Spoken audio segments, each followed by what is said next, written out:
Hello and welcome. Now, today I'm going to talk about something that I don't normally talk about. It's sort of like a breakaway from what I would normally speak about, because what I want to speak about today is so important, and it's men's mental health, and particularly how young men today are feeling about themselves and about life. So I want to speak directly to the man who appears to be doing reasonably well on this outside, but who knows that something is not right on the inside. Now, you may be working, studying, looking for work, or simply trying to work out what comes next. You may have people around you. You may have hundreds of contacts on your phone. You may spend time online, watch videos, play games, go to the gym or meet friends occasionally. But beneath and underneath all of that, there may be a feeling that is difficult to explain. A sense that your life has become repetitive. A sense that you are watching other people move forward while you remain stuck. A sense that you should be grateful for what you have, but you cannot seem to feel much enthusiasm for any of it. You may not describe yourself as depressed. You may simply feel disconnected. Disconnected from other people. Disconnected from your own confidence. And disconnected from any clear sense of where your life is going. Perhaps you wake up in the morning and think, what is the point of doing the same things again today? Perhaps you have stopped making plans because you do not expect anything to change. Perhaps you have become very good at distracting yourself, scrolling, gaming, watching other people live their lives, drinking, maybe using substances, working excessive hours, or simply sleeping whenever you can. There is no judgment in what I am saying. People often use distraction because distraction gives them a temporary break from feelings they do not know how to deal with. But distraction is not direction. And sooner or later the question returns, what am I doing with my life? And before I go any further, I want to say something important. This little podcast is not an emergency or crisis service. Now, if you are in immediate danger or you feel that you may end your life, please do not remain alone with those thoughts. In Ireland and indeed in the UK, you can dial 112 or 999 or go to your nearest emergency department or call Samaritans in the UK and Ireland on 116 123. Speak to someone now, even if part of you believes that nobody can help. So that's 116 123 in Ireland and in the UK.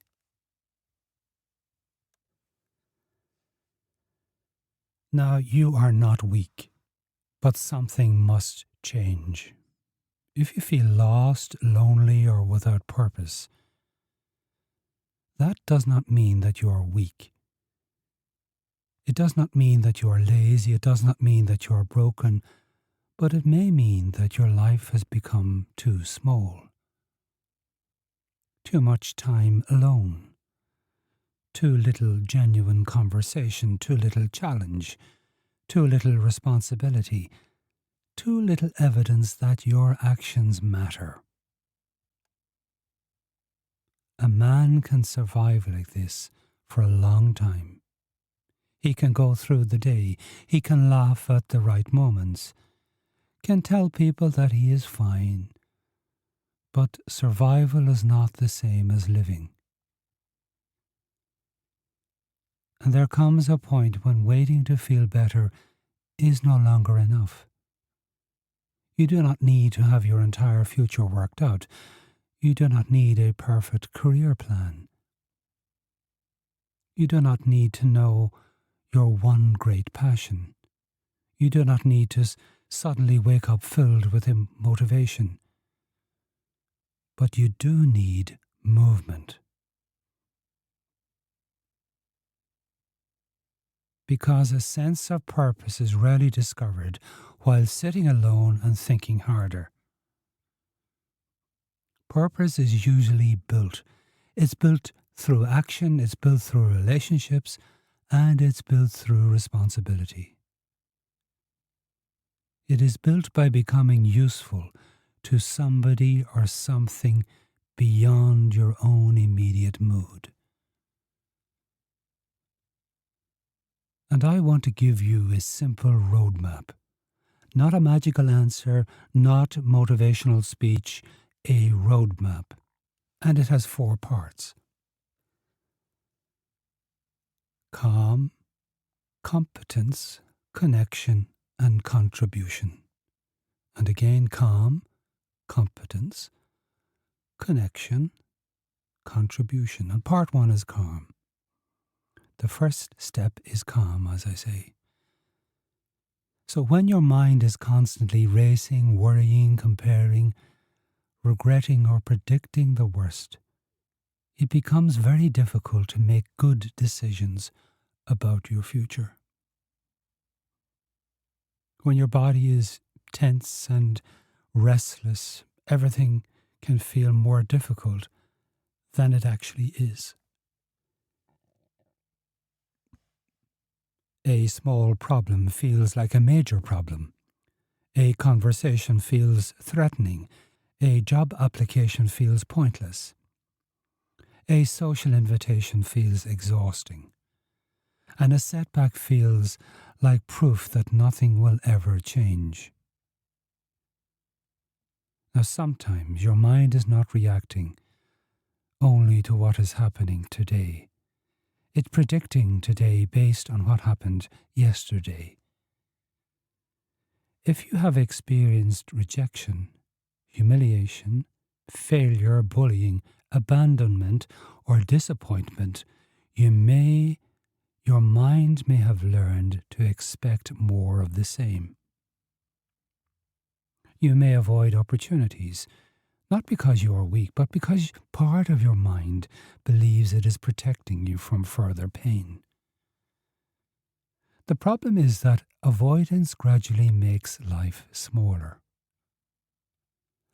And the smaller your life becomes, the more dangerous the outside world appears. So the first step is not to force yourself to solve your entire life. The first step is to help your mind and body settle enough to take the next useful action. Let us do something very simple right now. Just place both feet on the floor. Allow your shoulders to drop slightly and take a slow breath in. And breathe out a little more slowly than you breathed in.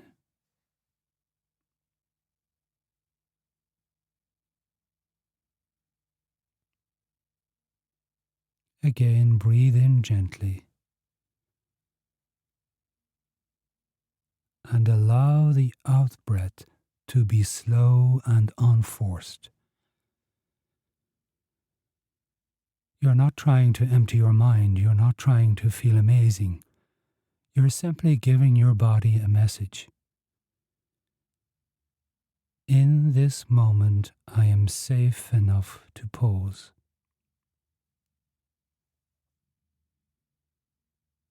Now ask yourself this question. What is the next useful thing I can do?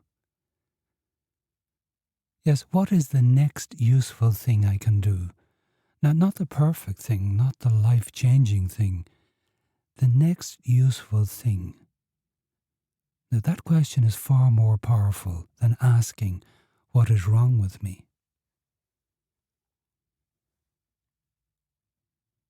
Part 2. Competence. The second step is competence. Competence means rebuilding the belief that you can rely on yourself.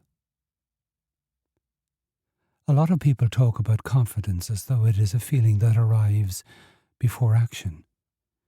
It usually does not. Confidence is often the result of action. It is the memory of promises you kept to yourself.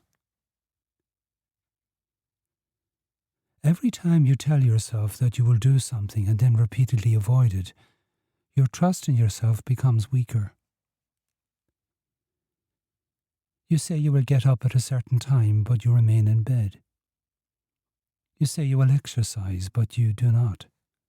You say you will apply for that job, making the phone call, clean the room, and attend the course or speak to somebody. But another day passes. And after a while, your own mind stops believing you. The answer is not to make bigger promises. The answer is to make smaller promises and keep them. Do not promise yourself that you will completely transform your life this week. Promise yourself that you will get out of bed when the alarm goes off. Promise yourself that you will walk for 10 minutes. Promise yourself that you will tidy one part of your room. Promise yourself that you will complete one task before opening social media. Promise yourself that you will send one email. Then keep the promise. That action may appear small, but it sends an important message. I do what I say I am going to do.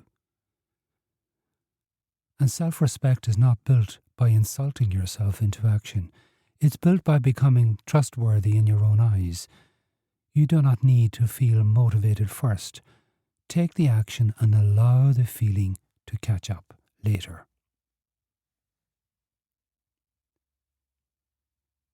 Part 3. Connection. Connection.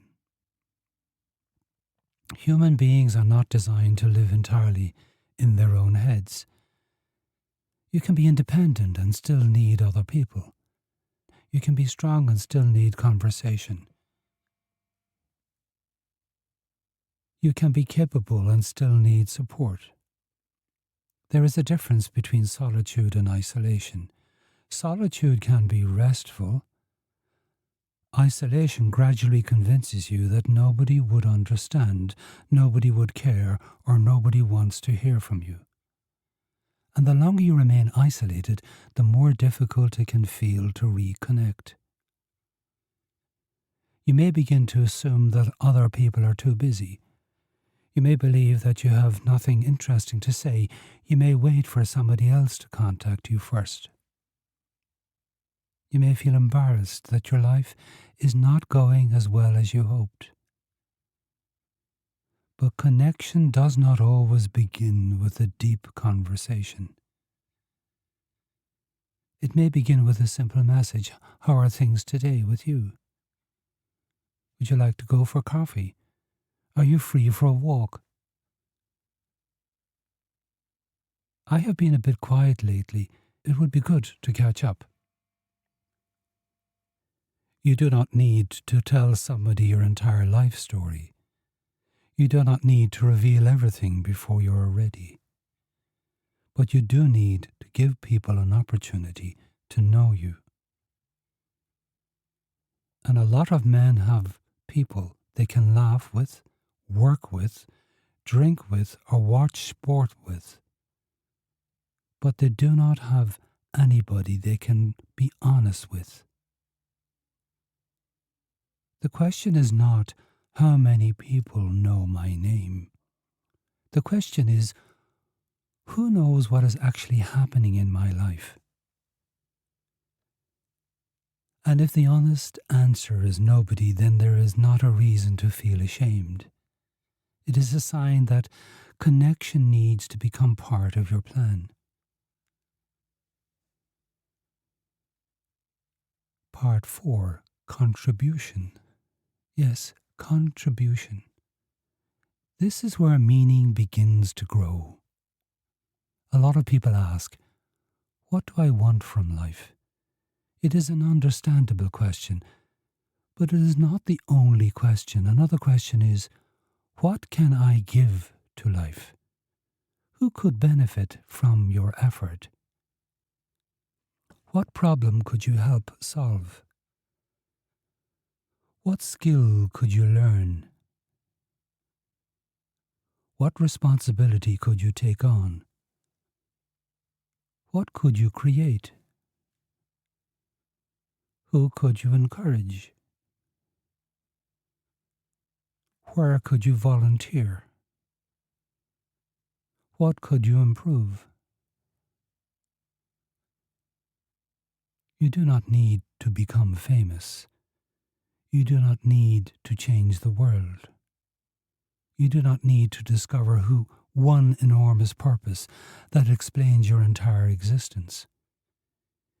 Meaning is often much quieter than that. It comes from being a reliable friend. It may come from helping a family member. It may come from learning a trade. It may come from coaching a team. It may come from caring for an animal. Or it may come from building a business. It may come from making music, writing, repairing, teaching, training, or serving. Purpose is not something you find. Purpose is something you practice. You become useful, you become dependable, you become involved. And gradually your life begins to feel less empty because your preference begins to matter in a way that you can see. And now I want to give you a simple 24-hour direction reset. I want to leave you with 4 actions, not for someday, but for the next 24 hours. First, do one thing to calm your mind and body. Take a walk without your phone. Sit quietly for 5 minutes. Breathe slowly. Have a shower. Get an early night. Second, keep one small promise to yourself. Choose something achievable and complete it. Third, contact one person. Do not wait until you feel more confident or more interesting. Send the message. Fourth, do one thing useful for somebody else. Help somebody. Encourage somebody.